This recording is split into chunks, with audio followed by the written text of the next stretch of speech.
Allahu Allahu Allahu Allah Allahu Allahu Allahu Allah. Innal hamdalillah nahmaduhu wa nasta'inuhu wa nastaghfiruh wa na'udzu billahi min sururi anfusina wa sayyiati a'malina. Man yahdihillahu fala mudilla lahu wa man yudlil fala hadiya lahu. Asyhadu an la ilaha illallah wahdahu rabbi la syarika lahu wa asyhadu anna Muhammadan abduhu wa rasuluhu alladzi la nabiyya ba'dah. Amma ba'du. Ma'asyiral muslimin wal muslimat rahimani wa rahimakumullah. Alhamdulillah, pada malam hari ini Allah subhanahu wa ta'ala masih memberikan nikmat dan karunia-Nya sehingga kembali kita bisa duduk-duduk di masjid yang kita cintai semuanya, Masjid Jabal Arafah ini. Dan tak henti-hentinya kita mendoakan kepada yang telah membangunnya, semoga Allah subhanahu wa ta'ala menjaga beliau dan keluarganya. Ma'asyiral muslimin yang dimuliakan Allah subhanahu wa ta'ala,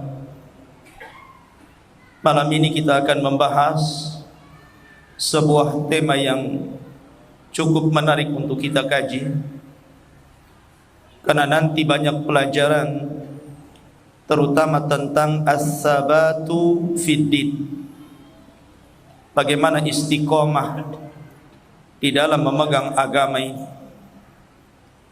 3 peristiwa besar yang dicatat dalam sejarah, yang dicantumkan dalam Al-Quran dan Sunnah Nabi SAW, yang tidak akan lekang dimakan zaman. 3 peristiwa pembakaran terhadap orang-orang yang beriman. Ma'asyiral muslimin yang dimuliakan Allah Azza wa Jalla, 3 peristiwa ini terjadi di 3 negara. Pertama di Irak, yang kedua di Mesir, dan yang terakhir di Yaman. Ma'asyiral muslimin yang dimuliakan Allah Subhanahu wa ta'ala, dalam setiap dakwah pasti ada tantangan. Makanya Allah Subhanahu wa ta'ala menutup dalam suratul Asr, setelah Allah mengatakan illal ladzina amanu wa amilus solihat wa tawassaw bil haqqi wa tawassaw bis sabr. Allah tutup dengan kata-kata as-sabr, kesabaran. Sabar dalam berilmu atau menuntut ilmu, sabar dalam mengamalkan ilmu, sabar dalam mendakwahkan ilmu, dan sabar ketika seseorang mendapatkan ujian dari Allah Subhanahu wa ta'ala. Ma'asyiral muslimin, kisah yang pertama kita tartib berdasarkan sejarah. Kita ambil dari Irak dulu, negeri Syam. Ma'asyiral muslimin yang dimuliakan Allah Azza wa Jalla,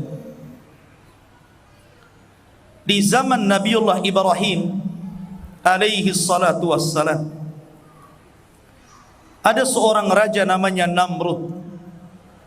Raja yang sangat zalim, mengaku dirinya Tuhan. Berbagai upaya Ibrahim itu untuk menyampaikan hidayah Allah kepada Namrud dengan dialog-dialog yang sesungguhnya dialog itu kalau orang mau berfikir tentu akan beriman kepada Allah Azza wa Jalla.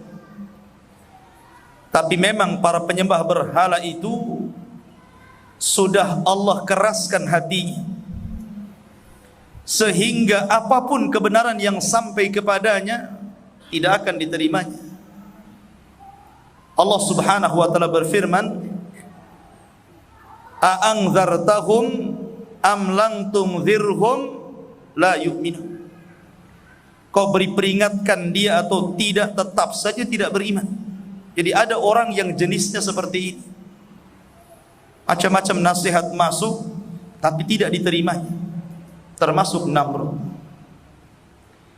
Padahal Ibrahim alaihi salatu wassalam sudah berusaha untuk mengajak Namrud lewat dialog yang sangat ilmiah sekali. Suatu ketika Ibrahim berdialog dengan Namrud soal ketuhanan. Karena Namrud mengaku Tuhan masalahnya. Dia mengatakan, aku juga Tuhan. Aku zat yang bisa menghidupkan dan mematikan. Didatangkan dua orang yang sudah diponis bebas satunya dan satunya diponis mati. Kemudian Namrud mengatakan, yang ini bunuh, yang ini bebaskan. Lihat, aku bisa menghidupkan orang ini dan tidak jadi dibunuh, dan mematikan orang ini dan dibunuh. Ibrahim tidak membantah. Kenapa? Karena itu hujah yang sangat lemah, lebih lemah dibandingkan sarang laba-laba. Makanya Ibrahim tidak komentar soal ini. Tapi Ibrahim kemudian memberikan hujah yang sangat kuat sekali, melebihi daripada hujahnya Namrud. Kata Ibrahim, okelah kalau masalah itu, tapi Tuhanku, kata Ibrahim, mampu mendatangkan matahari dari arah timur. Sekarang kau datangkan matahari dari arah barat. Kalau yang itu tidak ada masalah. Kau membunuh orang atau melepaskannya itu urusan lain. Karena itu hujah yang sangat lemah tentang ketuhanan. Karena bukan itu maksudnya menghidupkan dan mematikan. Tapi Ibrahim ingin berhujah lain. Tuhanku, kata Ibrahim, ya'ti bisyamsi minal masyriq fa'ti biha minal maghrib. Tuhanku mendatangkan matahari dari timur, sekarang kau datangkan dari barat sana. Fabuhital ladzi kafar. Terdiam si Namrud. Bayangkan, mana bisa dia mau menerbitkan matahari dari arah barat? Siapa emangnya dia? Tapi ketika dialog itu mentop, maka dia mulai melakukan kekerasan. Ma'asyiral muslimin yang dimuliakan Allah Azza wa Jalla. Kemudian dialog yang kedua, ketika Ibrahim alaihi salatu wassalam menghancurkan patung-patung Namrud. Ingat, ini syariat Ibrahim. Antum jangan niru Ibrahim. Jangan masuk pula antum ke tempat-tempat yang banyak patungnya, bawa palu antum paluin itu. Bukan. Ini syariat Ibrahim. Syariat Ibrahim karena dia seorang nabi. Dia diberikan mukjizat. Kalau antum yang melakukannya mati di tempat. Ketika kemudian patung-patung itu habis dihancur-hancurkan, disisakan satu patung yang sangat besar, embahnya patung mungkin, disisakan di situ. Kemudian dikalungkan palu itu di patung yang paling besar. Akhirnya Ibrahim pun kemudian dicari-cari. Karena Namrud itu penguasa dunia, banyak prajuritnya, banyak mata-matanya, banyak intelnya. Ketahuan juga Ibrahim itu. Makanya dihabarkan ada anak muda yuqalu lahu Ibrahim, namanya Ibrahim, dia yang menghancur-hancurkan itu. Kata Namrud, tangkap dia, datangkan ke hadapanku. Di sini terjadi dialog ilmiah lagi. Ketika Namrud mengatakan, ya Ibrahim, a anta fa'alta bi alihatina? Ibrahim, engkau yang melakukannya, yang menghancur-hancurkan Tuhan-Tuhan kami. Kata Ibrahim, tidak. Kata Ibrahim, tidak. Karena aku tidak pegang palu. Yang pegang palu itu patung yang ono itu, yang gede itu. Itu palunya di situ tuh. Kalau engkau ingin menyalahkan, jangan salahkan aku, salahkan patungmu. Palunya ada di situ. Kecuali palunya di tangan saya, silakan kau salahkan diriku. Patungnya saja di situ, palunya saja di bawah patung yang besar itu, salahkan di sana.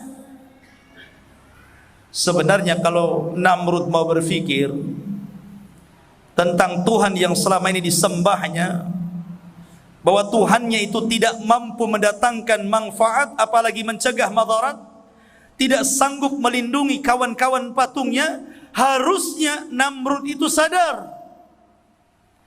Tapi Namrud melemahkan dirinya dan mengatakan, kamu kan sudah tahu Ibrahim, sesungguhnya patung itu la yantiqun, mereka tidak bisa bicara, macam mana saya harus bicara dengan dia? Dia melemahkan patungnya sendiri. Dia sudah tahu nggak bisa bicara. Ya. Tapi memang Namrud sekali lagi ketika tidak bisa mentok sampai di sini, habis hujahnya, satu-satunya cara dengan cara melakukan kekerasan. Disinilah sejarah ini dimulai, pembakaran yang pertama. Maka Namrud kemudian memerintahkan seluruh rakyatnya untuk menyumbangkan kayu-kayu bakar mereka. Sampai-sampai ibu-ibu itu banyak yang bernadar, kalau seandainya aku sembuh dari sakitku, ku tambah kayunya untuk bakar Ibrahim. Nah, ibu-ibu sampai begitu.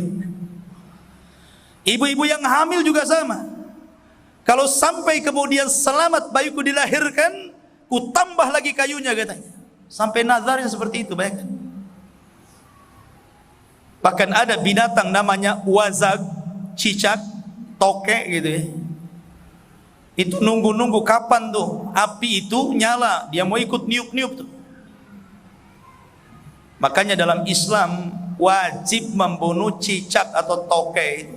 Jangan dipelihara. Ada pula tokek harga 1 miliar.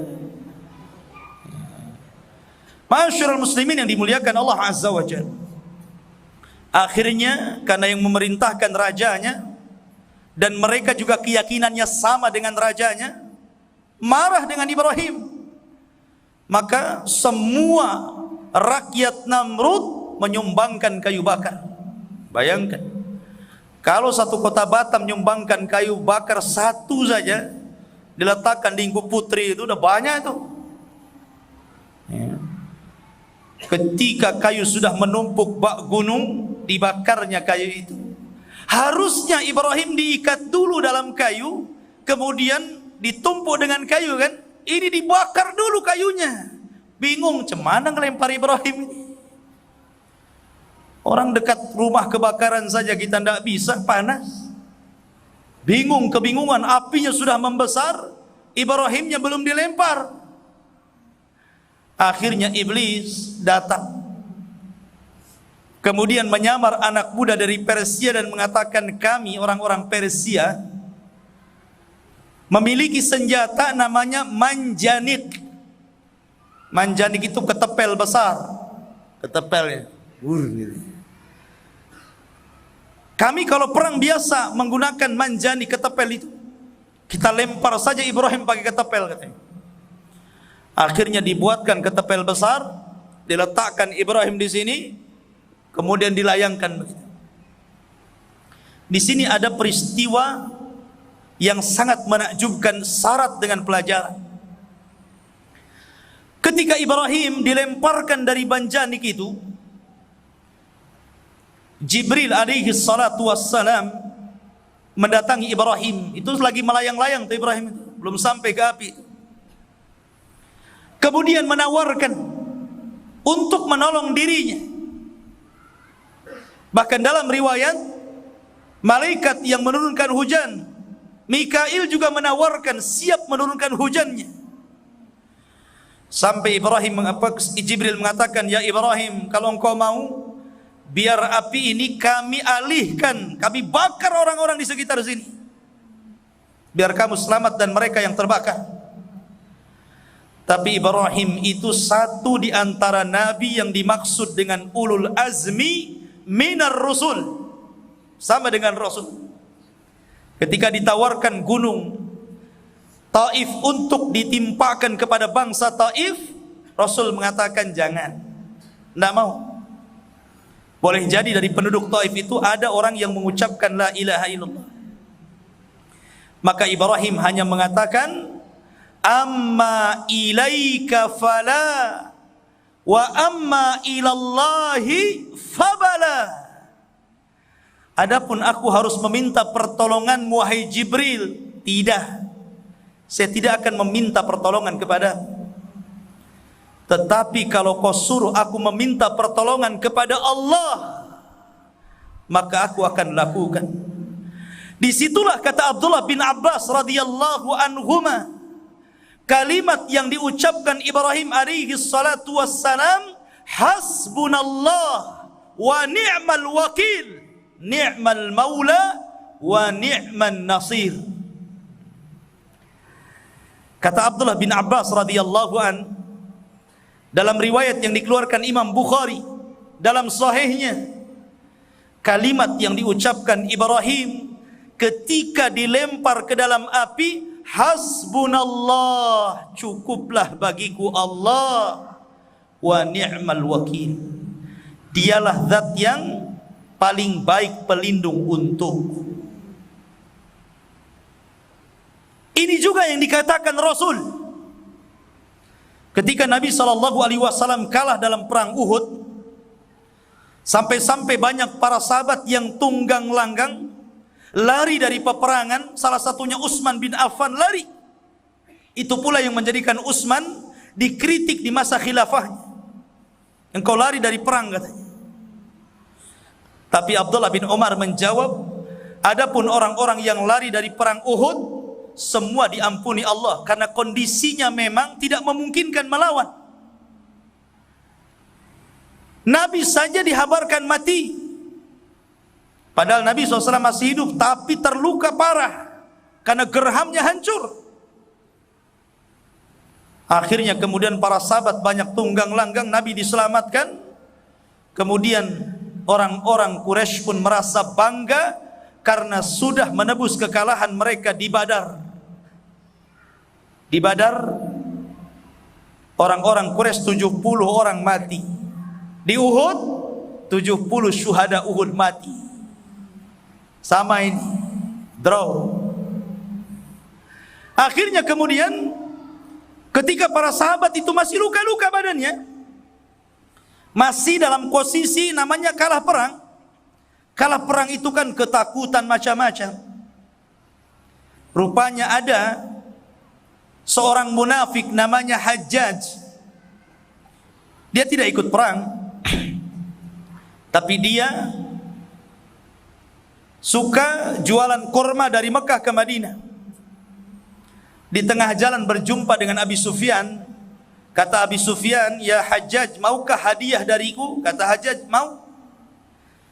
Kata Abu Sufyan, katakan kepada si Muhammad itu, kami orang-orang Quraisy akan bergabung dengan kabilah-kabilah besar, siap datang untuk menghancurkan kedua kalinya kalian.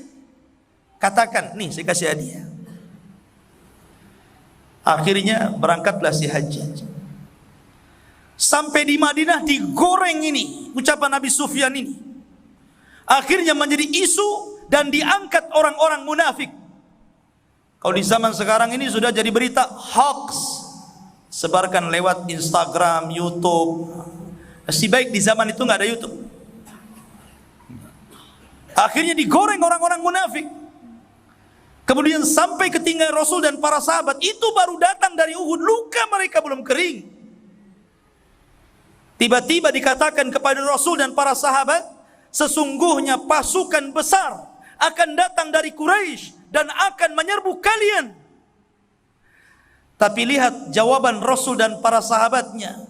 Ketika mendengar berita itu, sontak Rasul dan para sahabatnya mengatakan, hasbunallah wa ni'mal wakil, ni'mal maula wa ni'man nasir. Hasbunallah, cukuplah Allah, kata Rasul. Makanya Allah gambarkan dalam Al-Quran, dalam surah Ali Imran ayat 172-174,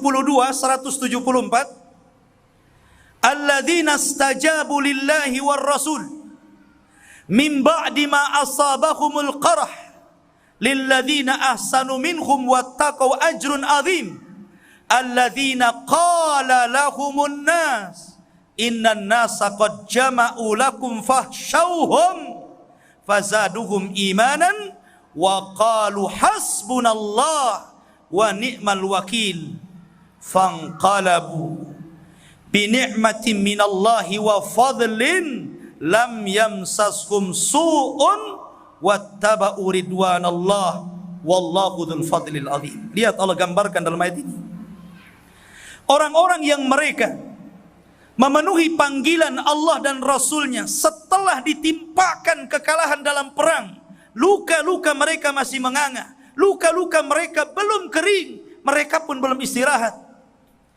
Tiba-tiba datang manusia kemudian mengatakan, innan nas, sesungguhnya manusia qad jama'u lakum, mereka sudah berkumpul kepada kalian, hendak menyerang kalian.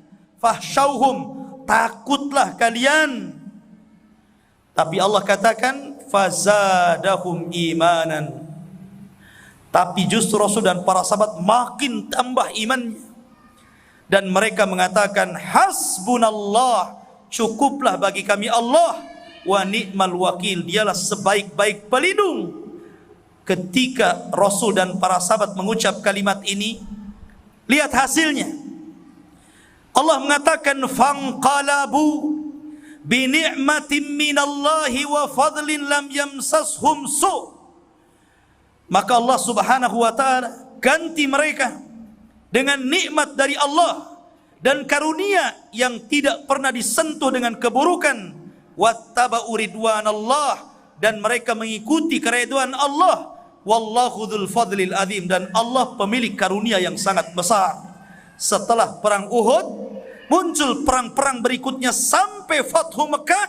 Akhirnya Allah menangkan dalam setiap peperangannya, sampai turun ayat idza jaa nasrullahi wal fath wa ra'aitan nas yadkhuluna fi dinillahi afwaja. Semua masuk Islam. Maka ingat, dalam kondisi apapun antum, mungkin antum lagi sakit, datang ke dokter sana, ke dokter sini, rumah sakit sana, rumah sakit sini, tidak kunjung disembuhkan. Banyaklah ucapkan hasbunallah wa ni'mal wakil. Cukuplah Allah bagi kita, dialah zat penyembuh. Bagi anda yang sedang dizalimi, yang sedang disakiti, yang sedang dihasadi, katakanlah hasbunallah wa ni'mal wakil. Bagi anda yang kekurangan ekonomi, susah cari kerja, susah makan, katakan hasbunallah wa ni'mal wakil. Karena kalimat ini adalah kalimat yang agung, yang mendatangkan kenikmatan setelahnya. Lihat Ibrahim, kembali ke kisah. Ketika dia melayang-layang tu di atas api, kemudian dia mengucapkan hasbunallah wa ni'mal wakil, ni'mal maula wa ni'man nasir. Ibrahim tidak berhajat kepada Jibril, Ibrahim tidak berhajat kepada Mikail, kepada Israfil, kepada malaikat-malaikat yang lainnya. Karena di sana ada zat yang lebih kuat dari seluruh para malaikat. Dialah Allah Subhanahu wa ta'ala. Maka ketika Ibrahim membaca doa ini, masuk ke dalam api, ketika itulah Allah tampakkan kekuatannya. Qul ya naru kuni bardan wassalaman ala Ibrahim. Masuk Ibrahim, tiba-tiba Allah perintahkan api. Api itu makhluk Allah, Allah yang menciptakan panas, dan Allah sanggup mendinginkannya. Qul, katakan, ya naru kuni, katakan Ibrahim. Allah menyebutkan katakan ya Ibrahim kepada api yang sedang menyala-nyala di hadapan. Qul ya naru kuni, hei api, jadilah engkau dingin. Sampai di sini tidak. Kalau sampai kemudian titik sampai di sini, maka seluruh api jadi dingin. Anda susah mau ngopi, macam mana tuh? Ya. Mau ngerebus mie instan tidak bisa, makin beku. Ya.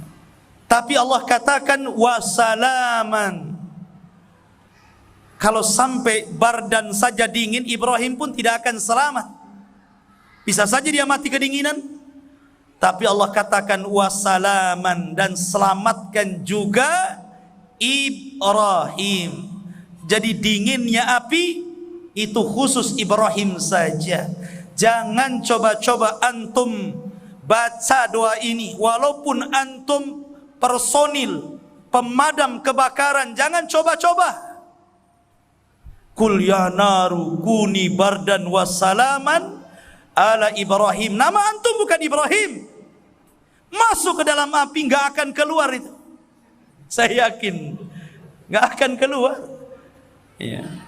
Ma'asyiral muslimin yang dimuliakan Allah Azza wa Jalla. Ada yang mengatakan Ibrahim itu 50 hari di situ. Ada yang mengatakan 40 hari. Allahu a'lam. Karena Al-Quran tidak menyebutkan berapa hari tinggal di situ. Tapi yang jelas, setelah kemudian Ibrahim lama di api, padamnya api kan susah kecuali dipadamkan air. Jadi nunggu api itu mengecil, sudah hilang pun abunya masih panas, harus ditunggu berhari-hari.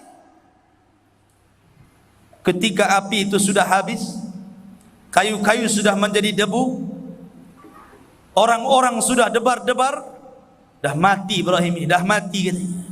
Semua menyaksikan, rupanya Ibrahim sedang solat dalam api itu. La ilaha illallah, kuasa Allah Azza wa Jalla.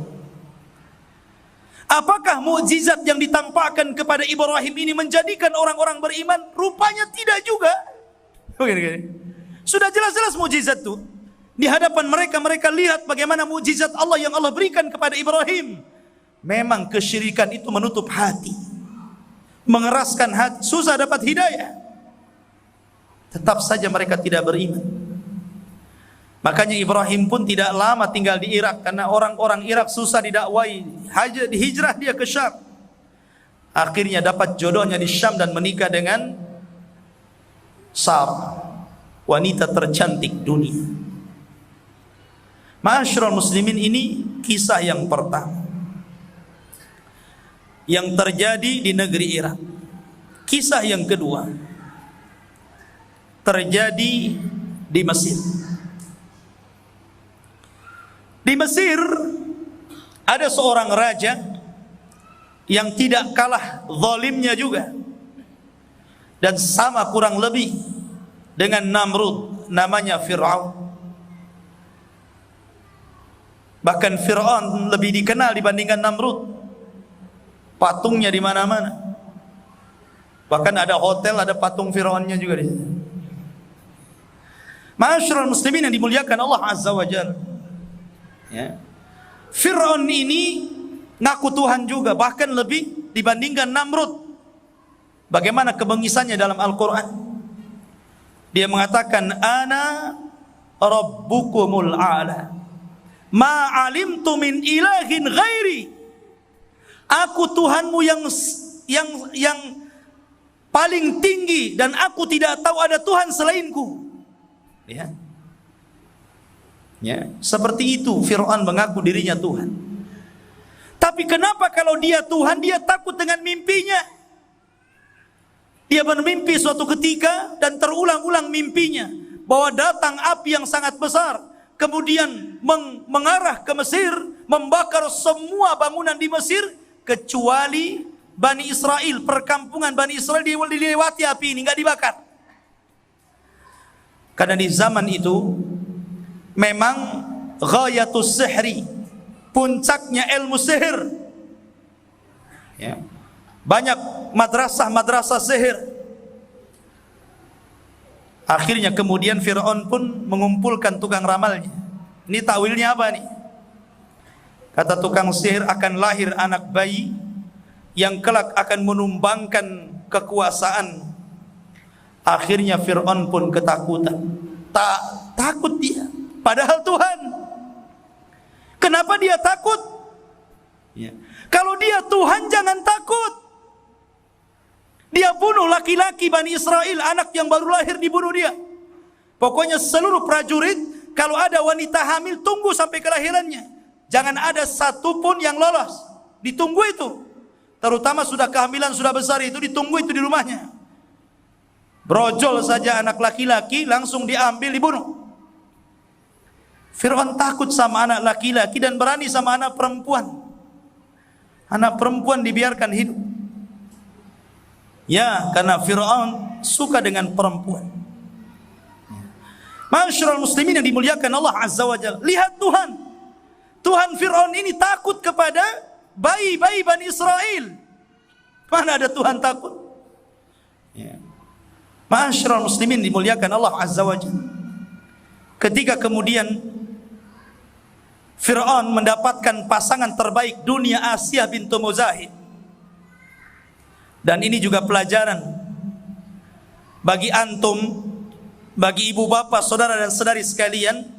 Ada kaedah mencari tetangga sebelum membuat rumah.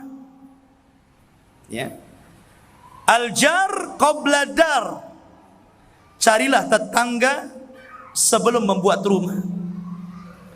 Karena Asia bintu Muzahim ketika disiksa Fir'aun, dia selalu mengatakan, Rabbi ibnili indaka baitan fil jannah. Ya Rabb, buatkan untukku istana di sisimu. Asia ingin bertetangga dengan Allah. Dia pilih tetangganya dulu Allah, baru dia meminta istana di sisinya. Namanya Al-jar qabla dar. Cari tetangga sebelum rumah. Jadi kalau antum cari rumah, cari lingkungan, lihat lingkungannya dulu. Ah, mantap depan masjid. Ini orang-orangnya baik-baik. Orang-orang sini suka ngaji, sudah kenal ngaji, sudah pada hijrah. Ah, tinggal di situ. Tapi kebanyakan tidak. Karena orang itu terkadang bukan mencari tetangga baru kemudian mencari rumah, tapi mencari rumah dulu, mencari view-nya yang bagus. Ada kolam renangnya enggak? Jalannya besar enggak? Tamannya bagaimana? Pohon mangganya ada enggak? Itu dulu yang ditanya. Ya. Soal tetangga nomor berapa itu? Kalau bisa jangan ada tetangga katanya. Di dinding tuh, kiri kanan depan belakang. Gitu. Aneh orang sekarang, tidak mau hidup bertetangga. Yang lebih aneh lagi, sudah punya tetangga baik, malah kemudian dia mencari tetangga yang tidak baik itu. Malah diusir tetangganya. Masyarul muslimin yang dimuliakan Allah Azza wa Jalla. Lihat di sini. Kisah dimulai daripada ketika di lingkungan Fir'aun itu ada seorang bayi yang kelak akan menjadi seorang nabi. Dan nabi ini nabi yang sangat masyhur di kalangan Bani Israel, bahkan termasyhur. Bahkan Al-Quran mencatat kisahnya secara lengkap. Musa alaihi salatu wassalam minal ulul azmi minar rusul, termasuk ulul azmi daripada para rasul. Ketika bayi itu ditemukan oleh Asia bintu Muzahim, bayi itu mau dibunuh sama Fir'aun. Bayi itu sudah mau dibunuh. Tapi Asia bintu Muzahim mengatakan, jangan. Boleh jadi bayi ini qurratu ainin li walak. Jangan wahai suamiku, boleh jadi bayi ini akan menghibur kita, menghibur saya, dan menghibur dirimu. Membawa kebahagiaan bagi saya dan kebahagiaan bagi dirimu. Ya betul. Bagi Asia bintu Muzahim menjadi sebuah kenyataan. Tapi Fir'aun membantah dan mengatakan qurratu ainin lak wala alayya. Bagi kamu saja, saya enggak katanya. Lihat, gara-gara dia mengatakan terpleset ucapannya, akhirnya dia pun binasa. Dan Asia karena doanya baik, maka dia diberikan kebahagiaan dunia akhirat. Ya. Ketika Musa alaihi salatu wassalam diangkat jadi nabi dan rasul, ada 3 orang yang beriman dari keluarga Fir'aun. Rajulun min ali Fir'aun, tidak disebutkan namanya. Seorang laki-laki dari keluarga Fir'aun, disembunyikan namanya dalam Al-Quran. Kemudian yang kedua istrinya sendiri, Asia bintu Muzahim. Dan tukang sisirnya Fir'aun namanya Masyitah ibnatu Fir'aun. Kerjanya hanya tukang sisir aja anaknya. Dia nggak kerja lain, nyisirin saja. Jadi salonnya anaknya Fir'aun.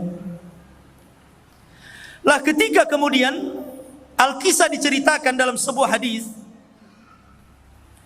dari Abdullah bin Abbas radhiyallahu an. Jadi ketika Nabi SAW Isra dan Mi'raj ke langit, dan Rasul diberikan kesempatan melihat sorga, tiba-tiba di sorga itu Rasul mencium bau yang sangat harum sekali. Dia heran, ini bau siapa ini? Dia bertanya kepada Jibril dan mengatakan, ya Jibril, ma hadhihi raihatu thayyibah. Jibril, ini bau yang semerbak ini, bau siapa ini? Indah sekali baunya, harum sekali baunya. Kata Jibril, hadhihi raihatu masyitati ibnati Fir'auna wa auladiha. Ini bau harumnya Masyitah, tukang sisir istri dan anak-anaknya Fir'aun. Jadi tugasnya nyisir saja, nyisirin saja. Ya, mungkin sambil cari kutu gitu ya. Ma'asyiral muslimin yang dimuliakan Allah Azza wa Jalla. Lah Masyitah ini satu di antara dua wanita yang beriman yang lebih dulu ketahuan keimanannya. Ketika dia sedang nyisir siapa anaknya Fir'aun ini, Asia bintu Muzahim, tiba-tiba jatuh sisirnya. Padahal dia sudah berusaha menyembunyikan keimanannya. Tapi namanya iman pasti akan tampak bekas-bekasnya. Ketika jatuh sisir itu langsung diambil, bismillah, kemudian diambil dengan menyebut nama Allah. Tiba-tiba katanya anaknya Fir'aun ini kepada Masyitah, dia mengatakan, apakah Allah itu yang dimaksud adalah bapakku? Kata Masyitah, bukan. Dia adalah Rabbi wa Rabbuki wa Rabbu abiki. Dia adalah Tuhanku, Tuhanmu, dan Tuhan bapakmu. Kaget nih anaknya, namanya anak masih kecil, polos. Dia mengatakan, ukhbiruhu bidzalik. Bagaimana kalau saya habarkan kepada ayahku bahwa ada namanya Allah, Tuhan saya, Tuhan Masyitah dan Tuhan bapak saya? Kata Masyitah, naam, silakan habarkan. Akhirnya dihabarkan bahwa ada Tuhan selain Fir'aun namanya Allah. Marah Fir'aun ini, dipanggil Masyitah. Kemudian kata Fir'aun kepada Masyitah, ya Masyitah, ailahun ghairi? Hei Masyitah, apakah ada Tuhan selainku? Kata Masyitah, ya, ada Tuhan selainmu. Dialah Allah Rabbu Musa wa Harun. Dialah Allah Rabbnya Musa dan Harun, Rabb saya, Rabb kamu, dan Rabb seluruh makhluk. Oh, marah Fir'aun. Rupanya ada tandingan selain Fir'aun. Maka dari situ akhirnya Fir'aun pun marah. Ketika dia marah, akhirnya Masyitah pun kemudian ditangkap dan dimasukkan ke dalam penjara, dipisahkan dengan anak-anaknya. Masyitah ini janda, punya anak 5, kecil-kecil, dan anak yang paling kecil masih bayi, masih disusu. Bagaimana sengsara anaknya ini, ditinggalkan ibunya di penjara. Akhirnya Masyitah pun menjadi bulan-bulanan di penjara, disiksa. Akhirnya dengan belakangan diputuskan hukuman harus dibakar. Tapi tentu berbeda dibakarnya. Kalau Ibrahim dibakar di pembakaran kayu bakar yang sangat besar, kalau Masyitah dibakar lewat penggorengan, pakai minyak kayak antum goreng bakwan itu. Maka orang-orang pun menyaksikan. Kemudian kata Fir'aun, ini Masyito sudah mengatakan ada Tuhan selainku. Bagaimana menurut kalian wahai kaumku? Maka orang-orang mengatakan uqtuluha, bunuh saja.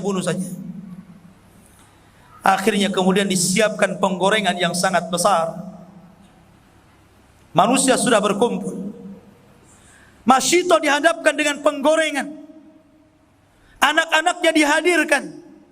Mulailah anak yang pertama dicemplungkan di situ. Masya Allah. Wanita ini sebenarnya lemah, kurang akal dan kurang agama, lebih banyak mengikuti perasaannya. Tapi ketika akidah dan keimanan menancap pada seseorang, menjadi istiqomah dalam agama. Lihat bagaimana Masyitoh ini pelajaran bagi ibu-ibu di belakang itu. Mempertahankan agamanya, istiqomah di atas keyakinannya. Dilempar anaknya satu ke kuali, masih tetap saja kuat, saya tidak akan murtad. Anak yang kedua dilempar, tetap saja kuat dia. Anak ketiga, keempat, yang terakhir nih yang bayi, baru sedikit dia agak goyang. Karena masih bayi masalahnya. Diambil sama penjaga, kemudian mau dilempar, kalau kau tidak murtad, ini juga dilempar katanya. Masyito hampir saja dia mengucapkan dan menarik keimanannya. Tapi tiba-tiba Allah Subhanahu wa ta'ala buat bicara bayi itu dan mengatakan, ya ummah, inna azabad dunya ahwan min azabil akhirah. Wahai ibu, sesungguhnya azab dunia itu ringan dibandingkan azab akhirat. Tidak ada masalah. Mantap lagi dia. Gitu kan. Akhirnya dimasukkan bayinya, udah mantap lagi. Karena apa? Allah buat bicara, dia menghibur ibunya. Maka Masyitoh pun sebelum dilempar, dia berhajat kepada penjaganya. Saya ada permintaan. Kalau saya harus dilempar ke penggorengan ini, tolong. Saya minta nadar agar kamu kumpulkan seluruh debu-debu ini, kemudian jadikan satu dalam kuburan. Kata penjaganya, ya. Akhirnya Masyitoh pun dilempar dan mati satu keluarga di situ. Lihat. Lah ketika didengarnya Masyitoh dihukum seperti itu, dan itu yang pertama kali perdana Fir'aun menghukum orang seperti itu. Sangat sadis, sangat bengis. Asia bintu Muzahim, istrinya ini yang menyembunyikan keimanannya pun berontak dia akhirnya kan. Ya. Dia tidak terima dengan saudari seimannya, saudari seakidahnya itu. Jadi dalam tentara itu ada jiwa korsa namanya. Jadi jiwa korsanya itu bangkit gitu kan. Kalau saudaranya disakiti, jangan coba-coba, maksudnya begitu.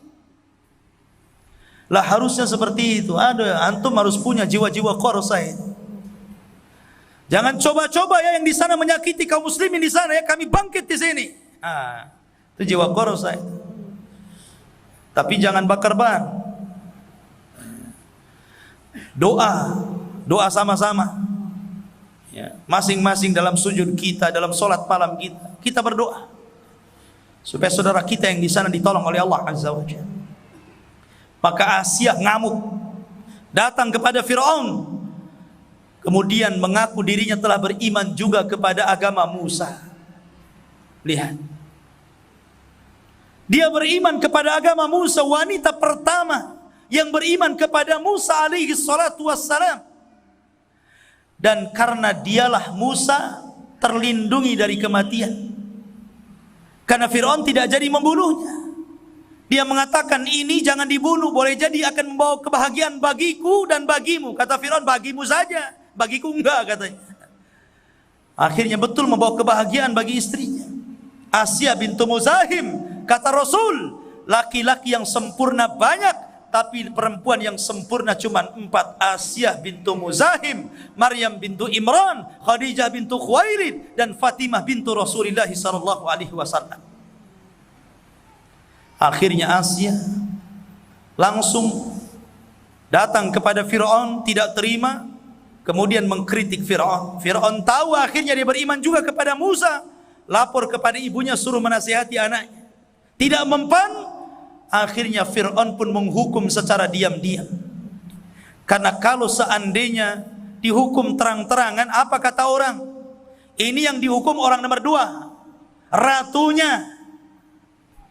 Akhirnya dihukum diam-diam, dibawa ke padang pasir, diikat, tidak dikasih makan, tidak dikasih air, di tengah matahari yang sedang panas-panasnya di siang hari.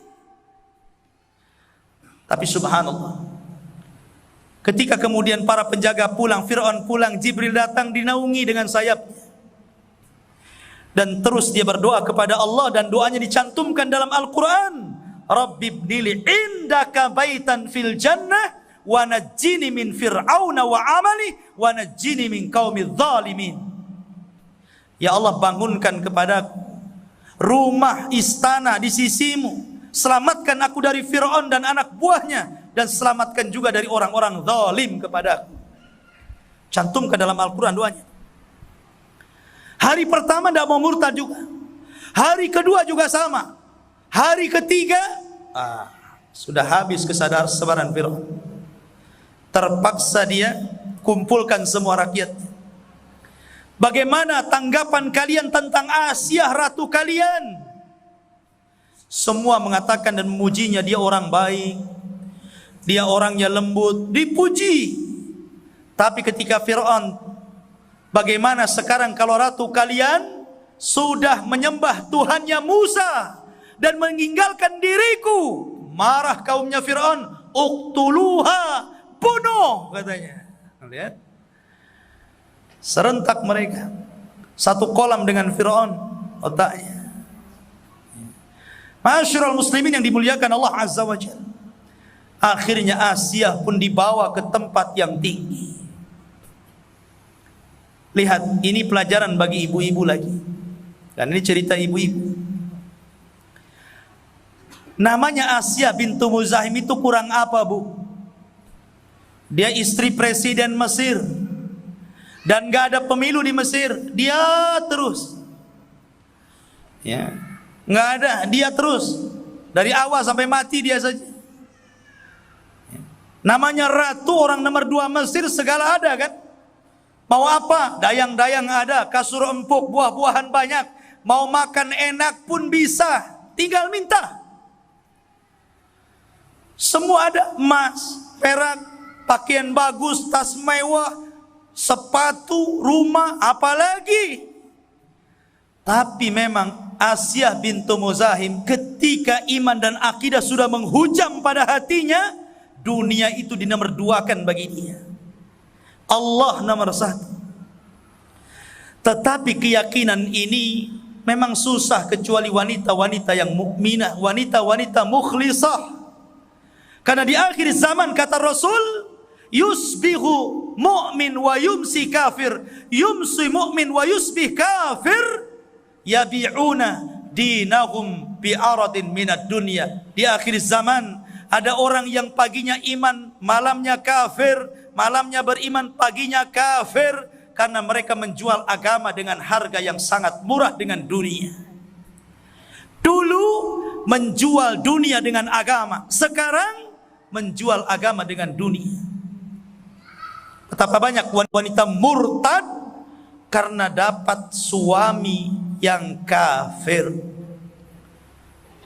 Apalagi di kota Batam, di daerah-daerah maju yang susah cari ekonomi, yang hidupnya ditampakkan hedonis, hidupnya ditampakkan bermegah-megahan.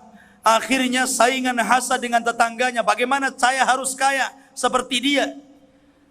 Yang ya paling cepat kaya bukan kerja, cari suami yang sudah kaya, ya kan? Kalau ingin kaya cepat begitu. Ibu pengen cepat, cari suami yang kaya, cepat kaya. Gak peduli agama, mau nyembah ular, mau nyembah apa lagi ya, gajah, sapi, yang penting kaya. Asia bintu Muzahim itu sudah gak ada lagi, ya. Yang ada justru istri-istri Lut dan Nuh, itu yang banyak hari ini. Makanya Allah mengatakan daraballahu mathalan lilladzina kafaru imra'ata Nuhin wa imra'ata Lut. Allah memberikan permisalan kepada orang-orang kafir bagaimana dungunya perempuan Nuh dan perempuan Lut. Suami keduanya nabi tapi memilih kufur. Tapi lihat Allah mengatakan wa daraballahu mathalan lilladzina amanu imra'ata Fir'aun. Bagaimana Allah memberikan masalah untuk orang-orang yang beriman, wanitanya Fir'aun ini Asya bintu Muzahim dan Maryam bintu Imran. Itulah percontohan para wanita. Ini kisah pembakaran yang kedua, Masyitah, wanita tukang sisir putri Fir'aun. Yang ketiga, yang terakhir, Yaman. Pembakaran yang terjadi di negeri Yaman. Dan itu diabadikan dalam Al-Quran dalam suratul Buruj. Was-sama'i dzatil buruj wal yaumil mau'ud wa syahidin wa mashhud. Qutila ashabul uhdud. Qutila ashabul uhdud. Qutila artinya dilaknat. Ashabul uhdud, para pembuat parit-parit api itu. Di Yaman ada satu negara namanya Najran. Mayoritas agamanya Nasrani yang taat kepada Isa. Nasrani yang betul-betul murni Nasrani. Bukan seperti Nasrani zaman sekarang yang menuhankan Isa, yang mengatakan Isa itu satu di antara 3 Tuhan, yang mengatakan Isa itu anak Tuhan. Bukan. Ini Nasrani yang murni, yang mengatakan Isa itu adalah Rasul dan Allah Tuhan mereka.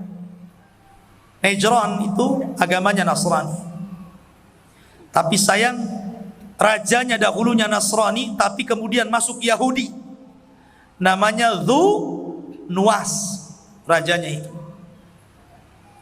Dhu Nuwas ini memaksakan keyakinannya Yahudi untuk mengyahudikan seluruh bangsa Najran.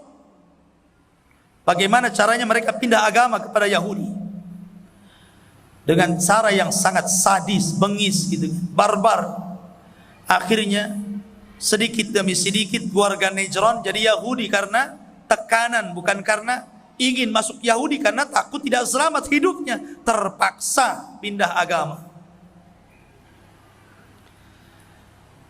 Dhu Nuwas ini sama dengan Namrud, sama dengan Fir'aun, ngaku Tuhan juga. Dan dia punya keanehan. Sebagai penguat dia Tuhan itu kan dia harus punya keanehan, punya sihir. Seperti di India itu, siapa itu? Si Baba atau apa? Hah? Baba-baba lah terakhirnya. Ya kan? Dia punya sulap gitu kan. Bisa menggandakan uang, kayak Kanjeng juga. Kanjeng siapa nggak tahu lah. Jadi bisa menggandakan uang, tongkat disulap jadi emas, macam-macam. Sembah juga akhirnya kan, aku Tuhan. Si baba-baba. Lah ini juga punya keanehan, tapi bukan dia yang melakukannya. Yang melakukan tukang sihir di belakangnya. Ya, karena setiap penguasa itu pasti punya penasehat spiritual. Nah, gitu ya. Itu bahasanya. Sebenarnya nggak usah dibilang penasehat spiritual, dukun gitu saja. Senang ya. Biar jelas. Kok digaya-gayakan penasehat spiritual? Dukun. Ya. Lah ini tukang sihir ini selalu membackup raja, membuat keanehan-keanehan. Sampai akhirnya percaya ini orang Najran memang dia Tuhan gitu. Tapi sayang, usia dukun ini sudah tua, mau mati. Sehingga dia mengatakan kepada rajanya, carikanlah untukku anak murid yang muda, yang cerdas, yang energik, yang pandai, biar kuturunkan ilmuku kepadanya, dan dia yang akan meneruskan perjuanganku sematiku. Kalau aku mati, dia yang akan melindungi. Dapatlah anak muda yang cerdas, cerdik, pandai, berani. Mulailah diajarkan ilmu sihir. Jarak rumah anak muda ke tukang sihir cukup jauh. Dalam perjalanan ada semacam mungkin tempat ibadahnya Nasrani, gereja lah. Tapi tidak semegah gereja di zaman sekarang, mungkin pakai tenda-tenda gitu. Pokoknya tempat ibadahnya, dan itu di dalamnya ada seorang rahib, seorang padri pendeta yang masih kokoh berakidah Nasrani yang murni, masih mengikuti agama Nabi Isa bin Maryam. Karena selalu aneh gitu kan melihat ibadah orang ini, dia mampir di situ.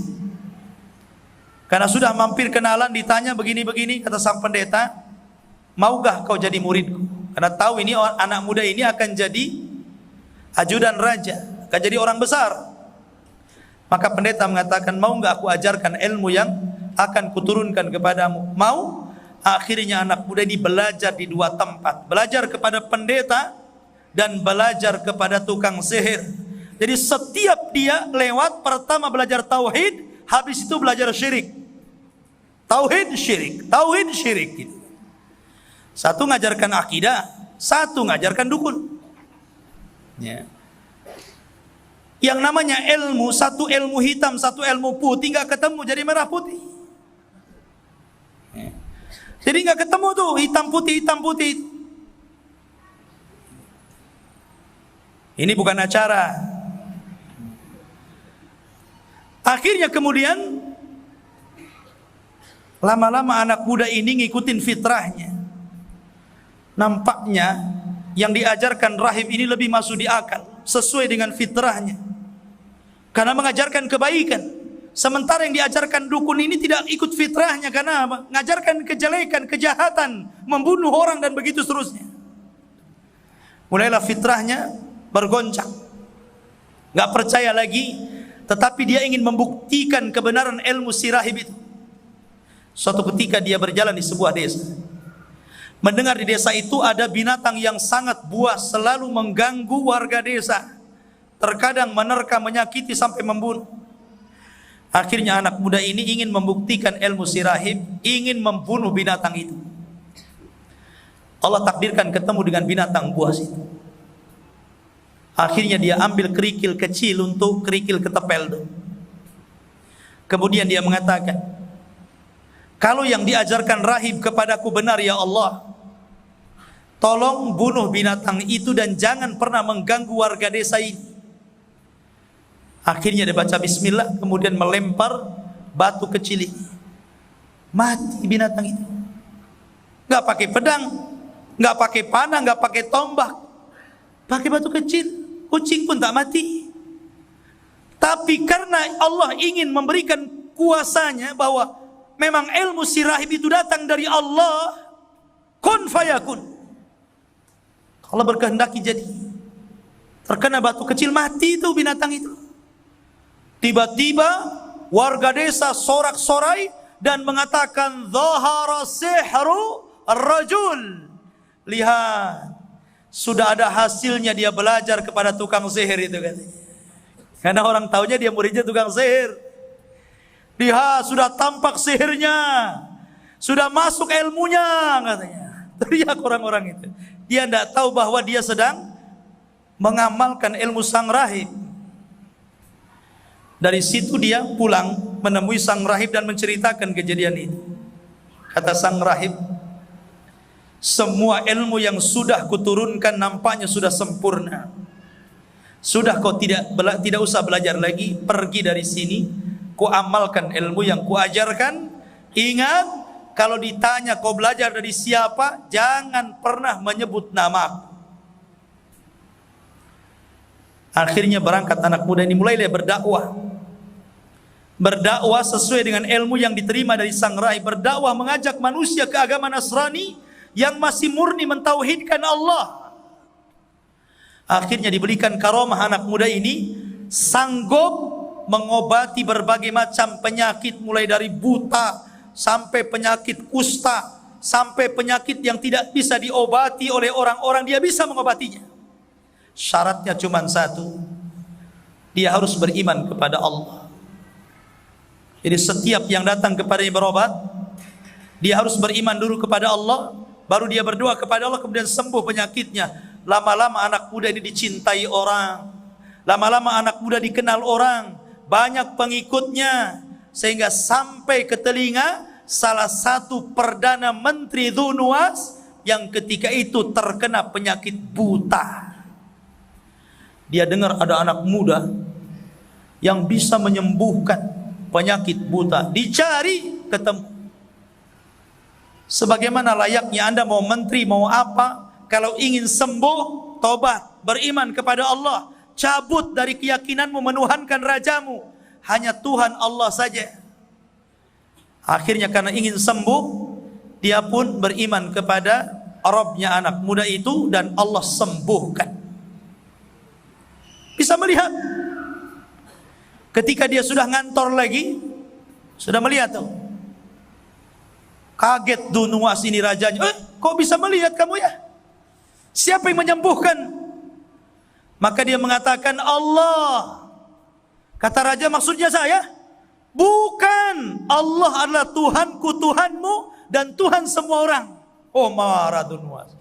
Oh, rupanya ada Tuhan selainku ya. Tidak ada Tuhan selainku. Tangkap dia, masukkan ke dalam penjara. Lihat, Qutbuddin dimuliakan Allah Azza wa Jalla, ketika penguasa itu kafir, maka dia akan menindas orang-orang yang beriman, walaupun mereka minoritas, apalagi mayoritas. Minoritas saja bisa kemudian menekan tuh. Masyarul muslimin yang dimuliakan Allah Azza wa Jalla, akhirnya ditangkap nih orang yang beriman nih dalam penjara, disiksa habis-habisan. Siapa yang menyembuhkanmu? Enggak bilang Allah. Siapa yang menyembuhkanmu? Allah. Sampai tidak tahan, disebutkan nama anak muda itu. Tangkap anak muda itu, cari, ketemu, kaget raja, lah ini kan kader saya,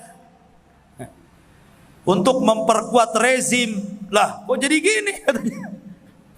Ditangkap, dimasukkan, akhirnya disiksa juga habis-habisan. Ngaku juga, dia ingat pesannya rahib, jangan sebut-sebut namaku. Tapi karena tidak tahan juga, disiksa habis-habisan, akhirnya disebut juga namanya si rahib tadi. Ditangkap lagi. Lihat, tangkap semua. Penangkapan para ulama, carikan delik, masuk penjara. Masyarul muslimin yang dimuliakan Allah Azza wa Jalla. Akhirnya kemudian setelah ketangkap tiga-tiga ini bengkeroknya menurut sang raja, dihadapkan di hadapan mahkamah, disuruh murtad kalau ingin diampuni, tapi tidak mau. Tidak mau dia. Sampai akhirnya raja pun hendak mengeksekusi ketiga-tiganya di halayak orang ramai. Dikumpulkan orang-orang. Kemudian raja meminta perdana menterinya yang pertama, sembah saya, sujud kepada saya. Tapi kata menteri, tidak, saya tidak akan sujud kecuali kepada Allah. Kalau begitu, sini kamu Algojo, gergaji dia.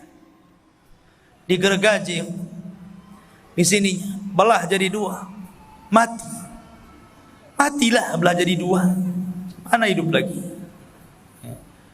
Dan ini diisyaratkan oleh Rasul ketika dia bersabda kepada Khabbab bin Arad. Ketika Khabbab bin Arad tidak tahan disiksa majikannya karena beriman kepada Allah, setiap datang majikannya diletakkan besi panas karena dia pandai besi. Budak yang bekerja di pandai besi, dan dia budak yang beriman sama dengan Bilal. Jadi tuannya kalau nyiksa dia itu pakai besi panas, tempel-tempel. Makanya di masa Umar bin Khattab radhiyallahu an, ketika Umar mengenang bagaimana sejarah pertama kali Islam dimulai di Mekah, bagaimana para sahabat disiksa, kata Khobab yang ada di sampingnya, ya Amirul Mukminin, engkau tidak tahu bahwa penderitaanku jauh lebih besar dibandingkan diri. Disingkaplah kemudian pakaian Khobab itu, rupanya seluruh pinggangnya penuh dengan bolong-bolong kecil, karena disundut-sundut itu, bekas-bekas bakar api itu. Umar pun menangis. Makanya tidak tahan, dia datang kepada Rasul. Ya Rasulullah, ala tad'u lana, ala tastaghfir lana. Rasul, tidakkah kau lihat kami yang seperti ini disiksa? Tolonglah ibadah kepada kami, berdoalah cepat kepada Allah, dekatkan kemenangan itu supaya kami terbebas dari siksaan ini. Tapi Rasul mengatakan, ya Khobab, tenang, kau tergesa-gesa. Dahulu ada kaum yang digergaji jadi dua, masuknya Ashabul Ukhdud itu, tapi tidak melepas keimanannya. Dahulu ada yang dikubur hidup-hidup pun tetap istiqomah di atas agamanya. Dahulu ada yang disisir dengan besi sehingga daging dan tulangnya terkelupas, tetap saja dia pun istiqamah dengan akidahnya. Nanti Khobab akan datang kemenangan itu. Tidak akan lama lagi sampai orang yang berjalan dari Son'a ke Hadraul Maut yang sangat membahayakan tidak akan takut kecuali kepada Allah Azza wa Jalla. Ma'asyiral muslimin, maka menteri dibelah dua mati. Kemudian si rahib didatangkan juga, tak mau murtad juga, digergaji juga, mati juga. Raja ingin membuat perhitungan dengan anak muda ini, karena dia yang paling banyak masanya. Dia kadang sudah dicintai rakyatnya karena bisa mengobati orang. Dari sini menunjukkan ikhwatu fiddin, khairun nas anfa'uhum linnas. Sebaik-baik manusia itu yang baik untuk manusia, bermanfaat hidupnya untuk manusia. Kalau Anda punya ilmu, sebarkan dengan ilmunya. Punya ilmu kesehatan, jadikan untuk mengobati orang. Punya ilmu perbengkelan, nih motor-motor ikhwan yang mogok itu antum free. Besoknya pusing, berjejer di rumah bengkelan. Antum free kan nggak nih? Ya minimalnya bantu. Mungkin harganya agak miring lah. Ya, sedekah gitu. Jangan pula antum lebih mahal dibandingkan tetangga sebelah. Ma'asyiral muslimin yang dimuliakan Allah Azza wa Jalla. Akhirnya raja mengatakan, khusus hukuman orang ini, dia harus lebih daripada dua orang ini. Saya ingin membuat dia sakit, lebih sadis dibandingkan dua orang ini. Bawa di atas ke atas gunung. Nanti jatuhkan dia dari atas gunung. Kalau belum mati, bawa lagi ke atas. Jatuhkan lagi sampai mati, katanya. Akhirnya diutuslah beberapa prajurit, bawa dia ke atas bukit. Sampai di atas bukit, anak muda ini berdoa kepada Allah, Allahumma kfini bihim. Ya Allah, cukupkan aku, lindungi aku dari mereka. Ya. Akhirnya gunung itu gempa. Tahulah kalau gunung gempa, kayak gempa di Lombok, gempa di ini kan, sepoyongan orang sana sini kan. Semua prajuritnya jatuh, mati semua, nggak ada yang tersisa. Anak muda ini Allah selamatkan. Mendengar anak muda ini masih selamat, raja marah lagi, tangkap lagi dia, jangan sampai buron. Sebar gambarnya di mana-mana, wanted. Tangkap lagi. Akhirnya kata raja, buang dia di lautan. Dibawa ke lautan. Sampai di laut dia berdoa lagi, datang ombak besar, karam kapalnya, mati semua prajuritnya, dia hidup lagi. Kata sang raja, nggak bisa mati-mati anak ini. Akhirnya dibuat macam-macam, nggak mati-mati. Stres raja. Gimana cara bunuhnya? Anak muda ini juga mulai berpikir, ini kemana saja saya pasti akan jadi buronan. Akhirnya anak muda ini berpikir bagaimana kematiannya bermanfaat untuk manusia. Ketika dia sudah ditangkap, dia berpikir, sudah tahu nih, diilhamkan kepada Allah supaya kematiannya bermanfaat. Karena dia dikejar terus kemana saja, dia pasti ditangkap, itu masalahnya. Ketika yang terakhir kalinya dia ditangkap, maka anak muda ini mengatakan kepada raja, kau ingin membunuhku? Ya, dari dulu memang kau ingin membunuhmu, tapi kau gak mati-mati gitu. Gampang, kumpulkan 20.000 rakyatmu di lapangan, sediakan tiang gantungan. Aku punya 1 anak panah, siapkan busurmu, gantung aku di tiang itu, tembaklah dengan panah. Jangan lupa ucapkan Bismillahirrabbilghulam. Hanya dengan itu kau bisa membunuh, selain ini tidak bisa. Oh, senang raja, kapan lagi kesempatan ini? Ya, udah dendam dia. Kumpulkan seluruh rakyatnya, 20.000 orang. Prajuritnya sudah siap di sekitarnya. Anak muda sudah menyiapkan 1 mata panahnya.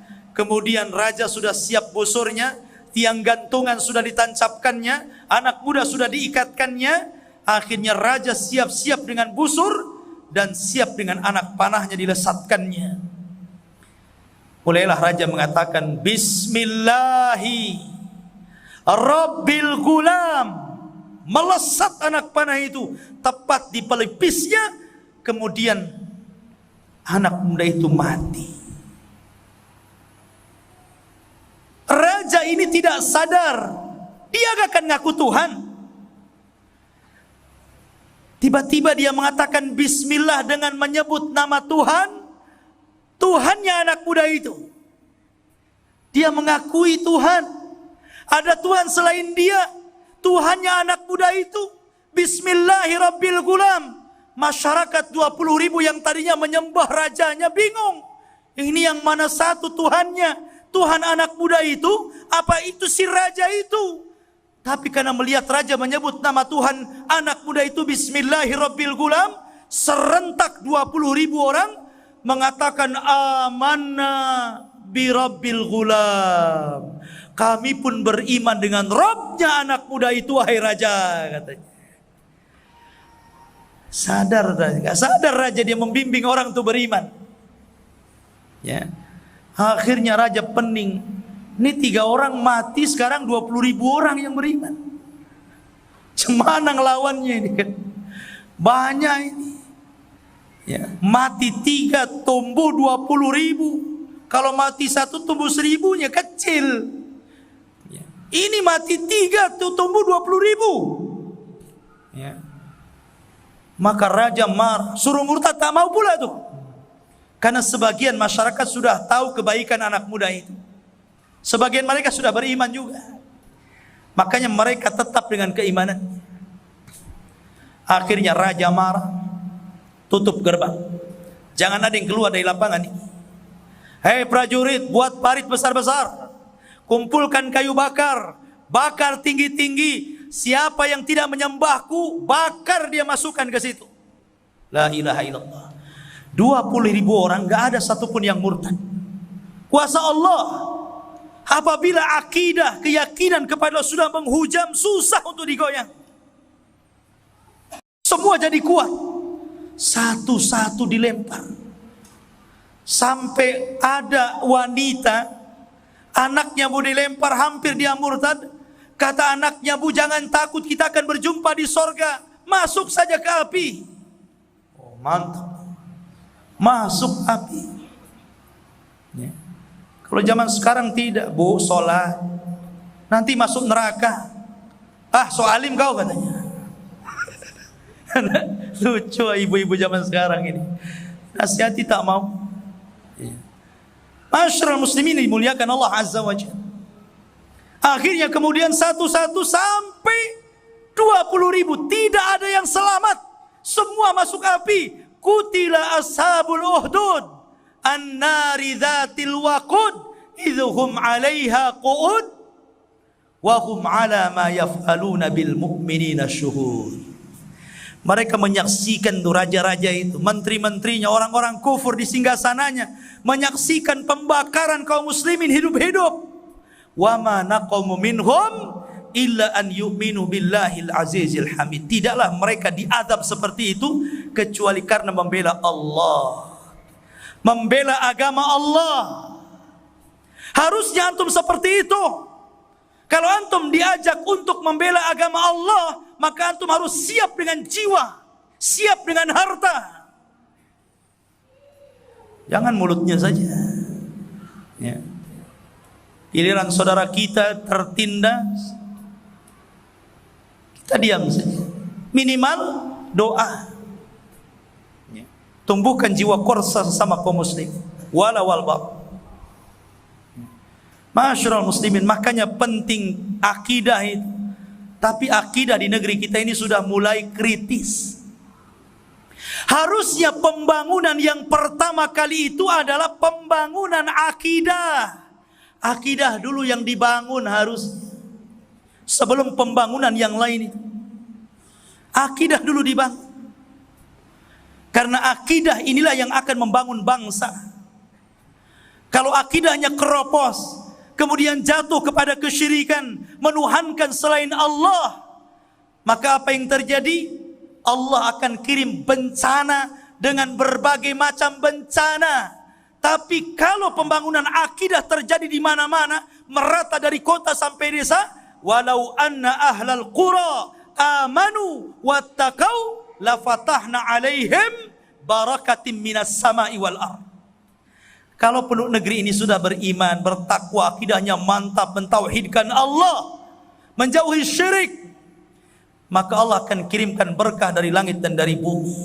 Akidah dulu yang ditanamkan, sehingga tidak akan goyah. Kalau akidah sudah enggak ada, akhirnya banyak mengeluh. Mengeluh bukan kepada Allah, tapi mengeluh kepada pemerintah. Ini gara-gara pemerintah nih katanya. Jadi susah katanya. Allah yang kasih bencana. Yang mendatangkan bencana siapa? Kita. Kita yang mendatangkan bencana. Sama dengan orang mau berkeluarga ya. Ketika ceramah orang di pengantin itu, wa min ayatihi an khalaqalakum min anfusikum azwaja litaskunu ilaiha wa ja'ala bainakum mawaddatan wa rahmah. Oh, dibacakan seorang khatib itu ketika nikah. Allah jadikan mudah-mudahan kalian keluarga sakinah mawaddah warahmah. Macam mana mau sakinah mawaddah warahmah kalau dalam acara pernikahannya saja di awal sudah mengundang laknat Allah di situ? Ya kan? Sudah mengundang laknat. Ya, didatangkanlah artis-artis, biduan-biduan, joget-joget, telanjang-telanjang, judi. Masya Allah. Gimana mau sakinah mawaddah warahmah? Anda sudah mengundang laknat di permulaan. Jadi yang mengundang azab itu kita. Jangan salahkan pemerintah. Ini pemerintah lagi kan. Sebenarnya kalau rakyatnya baik, pemerintahnya baik. Kalau rakyatnya tidak baik, pemerintahnya tidak baik. Wa kadzalika nuwalli ba'dadh-dhalimina ba'dha. Begitulah kami akan jadikan pemerintah yang zalim untuk rakyat yang zalim. Kalau rakyatnya ahli salat, tidak mungkin memilih pemerintah yang tidak salat. Kalau rakyatnya beriman dan bertakwa, tidak mungkin memilih pemimpin yang ahli maksiat dan kemungkaran. Jadi merubah itu dari dua belah pihak. Pemerintah ya berubah, antum juga berubah selaku rakyatnya. Innallaha la yughayyiru ma biqaumin hatta yughayyiru ma bi anfusihim. Allah tidak akan merubah sebuah kaum sampai kalian yang berubah semuanya. Ayo kita rubah. Kita bangun akidah kita, tasfiyah dan tarbiyah. Mentasfiyah hati kita dari segala kesyirikan dan penyimpangan. Tarbiyah, cari ilmu, hijrah ke jalan yang benar. Mudah-mudahan Allah turunkan barokahnya ke pemerintah kita ini. Ya. Masyarul muslimin yang dimuliakan Allah Azza wa Jalla. Kembali. 20.000 masuk api, mati semuanya. Tetapi ikhwan, apa yang dikehendaki Dzunuwas berbeda dengan yang dikehendaki Allah. Wa makaru makran wa makarna makran wallahu khairul makirin. Kalian bisa buat makar. Silakan kalian buat makar. Tapi Allah punya makar sendiri. dan Allah sebaik-baik makar. Ya. Yukhadi'una Allah walladzina amanu wa ma yakhda'una illa anfusihim wa ma yash'urun. Mereka hendak menipu Allah, menipu orang-orang yang beriman. Hakikatnya mereka telah menipu diri mereka sendiri. Masyarul muslimin, kalian boleh berbuat makar, Allah sebaik-baik makar. Dari 20.000 itu rupanya ada 1 atau 2 orang diselamatkan Allah. Selamat dia, tidak sampai dibakar. Allahu alam bagaimana selamatnya. Yang jelas selamat, gitu saja kisahnya. Larilah orang ini menuju Syam. Syam ketika itu negara Nasrani terbesar di dunia. Dilaporkan bagaimana kejahatan Dunwas yang telah menindas orang-orang Nasrani Najran, membakar mereka hidup-hidup. Karena zaman itu belum ada Facebook. Kalau sekarang tsunami di Lombok sudah nampak hari ini. Oh, ini parah ini. Orang Muslim di Uighur sedang disiksa, orang Muslim di Burma sedang disiksa. Kita tahu. Kan susah. Oh, dulu kan, kalau dulu mungkin teknologi sudah ada, enak aja kan, yang mau dibakar cepet SMS kan. Kita sebarkan nih, kita lagi ditindas. Kan susah di zaman itu. Akhirnya berhari-hari nih sampai ke Syam, melaporkan ke Syam tentang kebengisan itu. Maka Raja Syam akhirnya kemudian mengutus delegasi untuk berhubungan dengan sekutunya yang ada di Ethiopia, karena yang dekat dengan Yaman Ethiopia Habasyah, sama-sama Nasrani. Ketika itu tolong, ada kekejaman bagi Nasrani yang ada di Najran oleh Raja Dunwas, tolong atasi. Maka sekutunya Syam yang ada di Ethiopia, Raja Najasi, mengirim pasukan besar dengan 2 jenderal, 1 Riyadh dan 1 Abrahatul Asram. Yang kemudian Abrahah ini ada kisahnya sendiri tentang Ashabul Fil. Tapi yang jelas dikirim pasukan besar dari Ethiopia dan diseranglah kerajaan Najran. Akhirnya kalah. Kemudian rajanya dilempar ke lautan dan mati. Maka Najran dikembalikan ke dalam agama Nasrani, dan ketika itu menjadi kerajaan Nasrani di bawah Ethiopia. Rajanya Abrahatul Asram atau Raja Abraha, yang belakangan kemudian mati dan pasukan gajahnya dilempar batu oleh burung ababil. Dan ini kisahnya lain. Tapi lihat pembakaran 3 peristiwa ini. Apakah sampai di sini? Tidak. Akan ada terus pembakaran-pembakaran kepada orang-orang yang beriman. Dan itu ujian dari Allah Subhanahu wa ta'ala. Mudah-mudahan ada manfaatnya, bisa menumbuhkan keimanan, akidah kita bahwa akidah adalah segala-galanya. Bangunlah akidah sebelum yang lainnya.